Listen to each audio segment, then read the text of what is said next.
हादी और जैनब दो भाई बहन थे जिन्हें नई जगह खोजने का बहुत शौक था। एक दिन वे अपने गांव के पास एक पुराने पेड़ के नीचे खेल रहे थे जब अचानक जमीन उनके नीचे धंस गई। जब उन्होंने आंखें खोलीं तो वे एक रहस्यमयी गुफा में थे जिसकी दीवारें चमकते हुए पत्थरों से बनी थीं। यह कोई आम गुफा नहीं लगती, हादी ने हैरानी से कहा। जैनब को जमीन पर एक नक्शा पड़ा दिखा जिस पर लिखा था, अगर तुम खजाने तक पहुंचना चाहते हो तो 3 चुनौतियों को पार करना होगा। पहली चुनौती रोशनी का पुल। उन्होंने देखा कि उनके सामने एक अंधेरा दरिया था और अचानक चमकते हुए पत्थरों का एक पुल बनने लगा, लेकिन वो पत्थर धीरे धीरे गायब भी हो रहे थे। हादी ने जल्दी से कदम बढ़ाया, जैनब ने उसका हाथ थामा और दोनों हिम्मत के साथ पुल पार कर गए। दूसरी चुनौती बोलता हुआ पेड़। आगे एक पेड़ था जिसने उनसे कहा,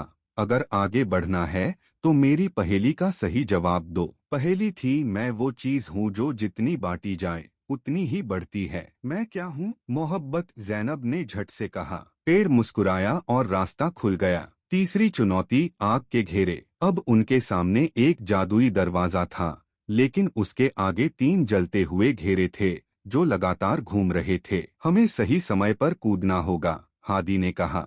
दोनों ने हिम्मत दिखाई और एक एक कर आग के घेरों को पार कर लिया। जैसे ही वे दरवाजे के पास पहुंचे, वह खुद ब खुद खुल गया। अंदर एक सुनहरी संदूक रखी थी जिसमें एक चमकता हुआ पत्थर और एक जादुई किताब थी। जैसे ही हादी ने पत्थर को छुआ, एक गूंजती हुई आवाज आई, यह जादुई पत्थर तुम्हारी हर मुश्किल में मदद करेगा। दोनों भाई बहन किताब और पत्थर लेकर बाहर निकले और जैसे ही उन्होंने गुफा के दरवाजे से कदम बाहर रखा, वे अचानक फिर से उसी पुराने पेड़ के नीचे आ गए। ये सपना था या हकीकत? जैनब ने हैरानी से कहा। हादी ने अपनी जेब में हाथ डाला और वहाँ वही चमकता हुआ जादुई पत्थर मौजूद था।